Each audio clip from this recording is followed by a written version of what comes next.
We are actually sorry for the last start of the 1 p.m. newscast on Canal International, presented to you this March 6, 2024 by Junior Hossein and myself, Gladys Sambo. Good afternoon, Junior. Good afternoon, Gladys Sambo. Bonjour à tous. Bienvenue au 13h sur Canal International. Voici les titres de votre journal.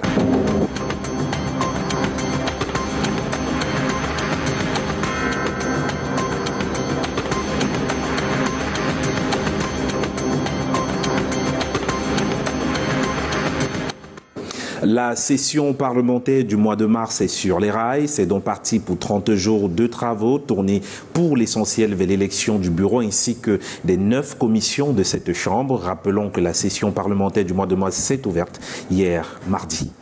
And MPs have been urged to assess their performances and responsiveness to constituent needs. The call was made during the March parliamentary session, chaired by Honorable Laurentine Kouaferge, who equally raised concerns about recent attacks in Cambe and economic challenges. La fête de la femme, c'est ce 8 mars 2024. Les femmes s'activent pour une célébration de haut niveau avec au menu plusieurs activités tournées pour l'essentiel vers la sensibilisation et le réarmement moral de la jeune fille.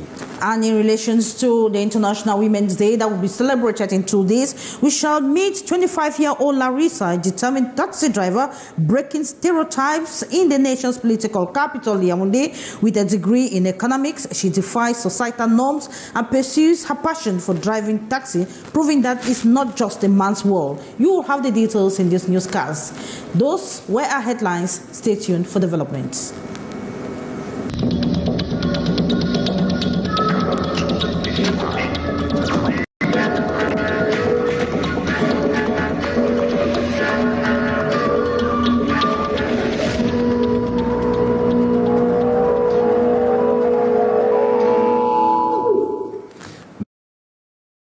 Canal 2 International et on ouvre ce journal avec vous, Gladys Sambo. Good afternoon once again, and thanks for joining us. Members of Parliament have been challenged to evaluate themselves if they are actually acting as the representative of the people. The call was made yesterday, March 5, 2024, during the March opening session of Parliament by the eldest member of Parliament, Honorable Laurentine Kouaferge, who chaired the session that opened yesterday. She said or lamented over the recent attack in Cambe and the Ndonga Mantum division, as well as economic challenges in Cameroon. Let's have the details with Hyacinth Shia from Yaoundé. Opening the March session of the National Assembly in her capacity as the eldest member of Parliament this Tuesday, Honorable Laurentine Kouaferge strongly condemned the February 11 Cambe explosion that took the lives of Rini Cherish and putting many under critical conditions. In the name of all mothers, I condemn and denounce with the utmost energy, in any circumstance, shooting children is inhuman, unacceptable, and absolutely criminal. Entering the hemicycle in March 2020, after the February 9 legislative elections, she reminded her colleagues that the mandate is fast running out. Time for a retrospective evaluation if they lived up to expectations. Il nous reste quelques 12 mois de vie dans cet hémicycle. We are left with 12 months in this hemicycle. What have we done with the 48 months of our mandate? Did we respect the confidence given us by the people? Generally, we could do better. Some of us have done terrible things here. The tussle for position in the bureau, corruption and embezzlement. MPs staying away from the hemicycle as long as they want. Have we really defended the interests of Cameroonians, which is why we were voted? Have we held authorities accountable? Wake up and make use of the 12 remaining months. Et susciter enfin une action concrète. And looking at the government bench, here headed by the Prime Minister Joseph John Gote, she lamented over the realities of the country that need urgent solutions. Nos villes se mouraient. Our towns are depreciating, garbage everywhere, roads have become porous, corruption is on the rise, electricity has become catastrophic, terrible water flowing from the taps, no water in some areas at all. Our health centers are sick. Our secondary education looks like a sinking ship. Teachers disgruntled, and most have remained without solutions, despite the firm instructions from the head of state. De la très haute hiérarchie.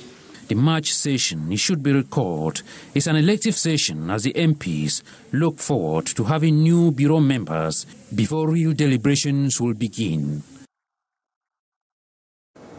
And Cameroon faces another suspension from the Extractive Industry Transparency Initiative for its insufficient efforts in engaging civil society and the government-imposed constraints on freedom of expression and association. And this marks the third suspension within 17 years of Cameroon's membership in the Extractive Industry Transparency Initiative. We sought to know from some experts what further provoked Cameroon's suspension and its consequences on Cameroon's economy. Let's have that in this report. Cameroon's membership in the Extractive Industries Transparency Initiative has been revoked once more, effective March 1, 2024, despite a brief reinstatement following a suspension in 2019. The country has incurred a loss of 53 points due to ongoing opacity in managing its extractive industries. EITI, in the beginning, it says the resources of the country belong to the people. You and I, we have a right to know. I wouldn't say we have a duty to find out what's happening to our money. We are accused of non-disclosure. We are accused of not involving the civil society. We are accused of shrinking the civil society space. Selon l'initiative, le Cameroun ne respecte pas un certain nombre d'éléments. Premièrement, la publication de tous les contrats en ce qui concerne le secteur minier. Et deuxièmement, la publication du nom des bénéficiaires effectifs de ces contrats-là, mais surtout le rôle de l'État, des entreprises étatiques, le rôle que ces entreprises jouent dans le secteur minier. Et à côté de cela, l'État devrait publier le cheminement ou la traçabilité des recettes émanant du secteur minier qui ne passent pas par le compte de trésor public. The Glencore scandal has spotlighted corrupt practices among senior officials, resulting in significant financial losses amounting to billions of francs CFA. Experts assert that Cameroon's current governance status has failed to curry favor with the Transparency Initiative. Because in Glencore, the courts in England and in the US said that SNH and Sonara officials took bribes. The briber, if I may say so, Glencore has confessed. But in our country, we can't even ask them. It is sad. And so we will go around with this stigma on us. It would have been easy just to resign from the process. With successive suspension looming, Cameroon faces dire economic consequences as it grapples with the fallout from its lack of transparency in the extractive sector. The consequence is that financial institutions, international institutions, we know that in Cameroon, our figures are not reliable because our declarations are not deemed to be reliable. The possibility of Cameroon regaining validation from the EITI hinges on meeting expected transparency requirements by 2027. And let's talk about urbanization and those living around railways in Cameroon. We take you precisely to the Pekaseng neighborhood in Cameroon's economic city, where the risks associated with living around railway is extremely high. In this report, Christy Aya, a student journalist, delved into the challenges faced by those living around the railway and the potential dangers they encounter on a daily basis. Let's have her report. Life close to railway lines often means enduring high level of noise pollution caused by passing trains. The constant rumbling, scratching of brakes can sometimes be disruptive to the population who live around. Life beside railway is made up of several noise, with scratching of brakes and blaring hubs. It's really boring sometimes.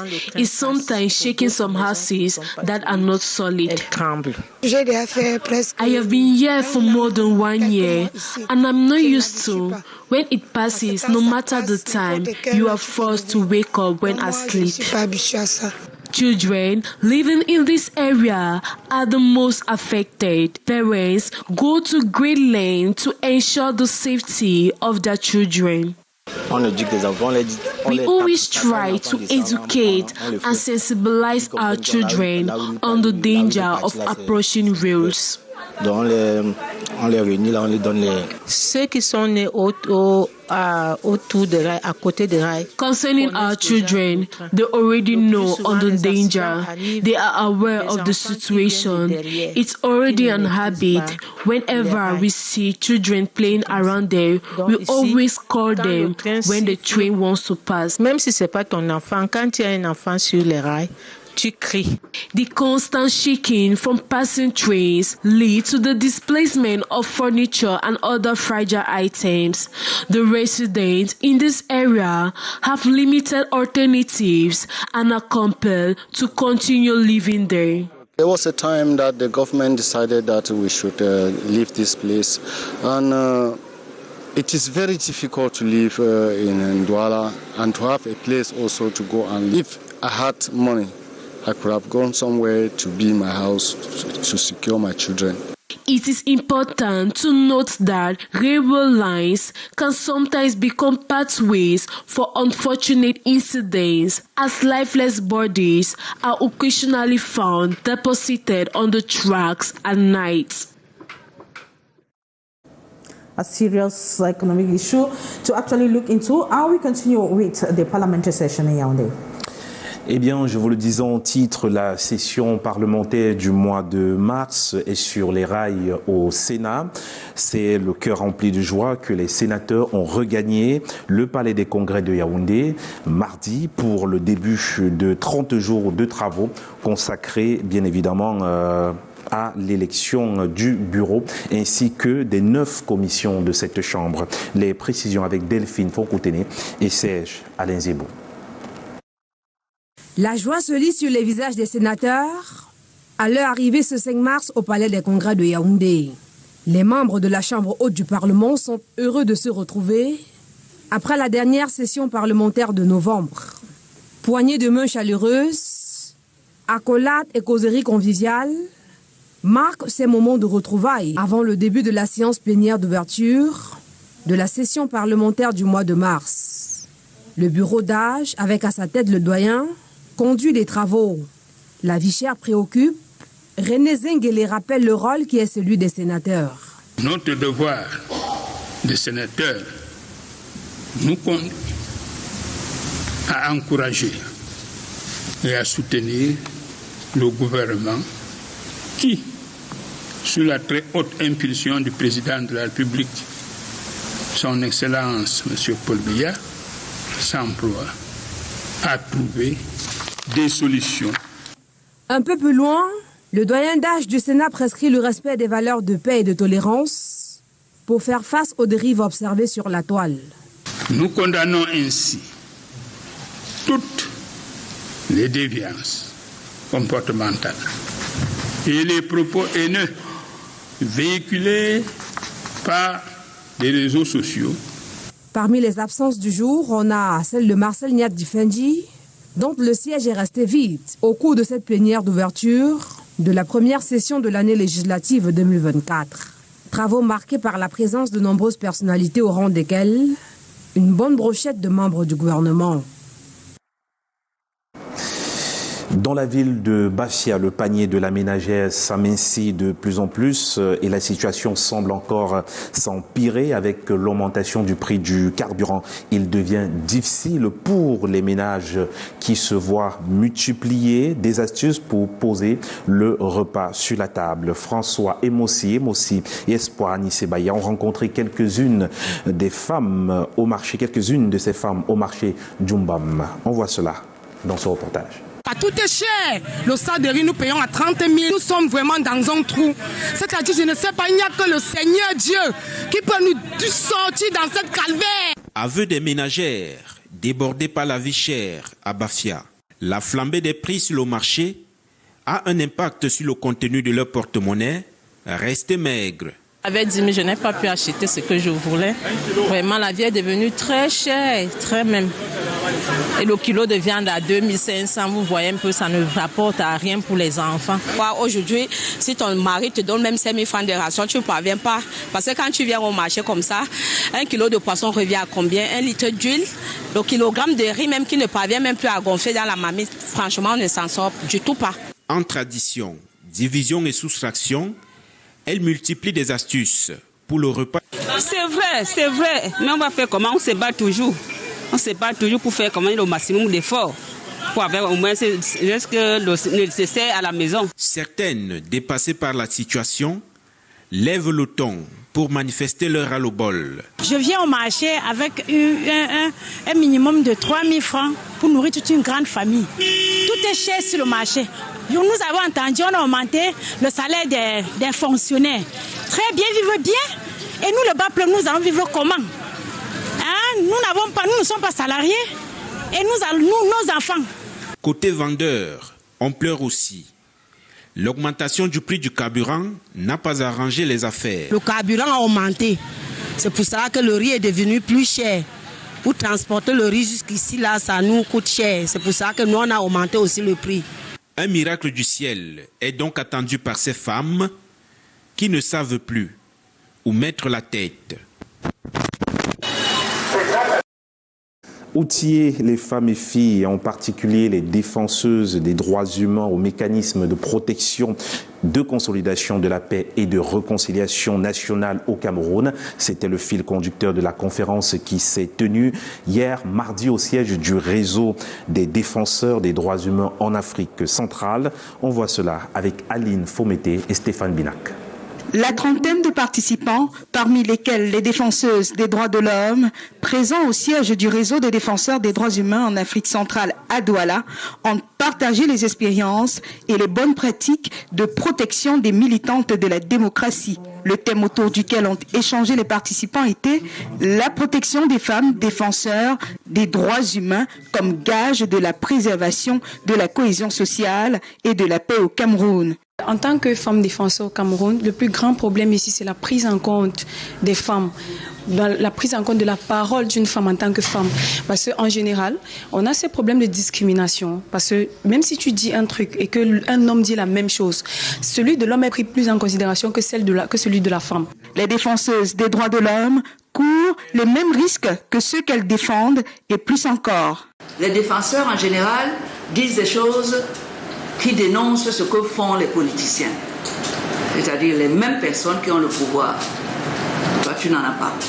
Alors, la femme défenseur qui dit ça prend des risques terribles, supplémentaires, d'arrestation, d'emprisonnement.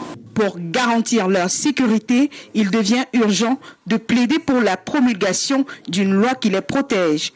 Il faut leur rappeler à leur devoir et leur dire que ça ne peut pas continuer à rester impuni. Ils vont venir nous dire bientôt, votez pour celui-ci, votez pour celui-là. Eh bien, on va les juger sur pièce. Il faudra qu'ils nous disent qu'est-ce qu'ils ont fait des autres libertés, de ce qu'on leur a donné avant, qu'est-ce qu'ils comptent faire pour la prochaine fois. Le réseau des défenseurs des droits humains en Afrique centrale s'en remet au gouvernement camerounais pour ce qui est de la sécurité des femmes défenseuses des droits de l'homme. Eh bien, la suite de ce 13h, c'est avec vous, Gladys Sambo. Thank you, Amit. Concerning the backdrop of the working conditions in Cameroon, women defenders of human rights in the country have been meeting in Cameroon's economic city, Douala, to talk about the pressing issue they face daily and their challenges in protecting human rights in the country. They had a press briefing in the nation's or Cameroon's economic city, Douala, yesterday, during which they call for the attention of the government to protect the rights of humans. Let's have the details with Morende. The working environment described as disturbingly unsafe prompted advocates to gather on March 5, united in their quest to address the pressing issues surrounding women defenders. Just being a woman in itself is a challenge to every female human rights defender, because again we have problems with accessibility to areas where we have lots of victims of violations, right? We have problems of accessibility. We even have challenges with presenting our pleas. There are certain pleas that when you present as a woman, you're just not listened to.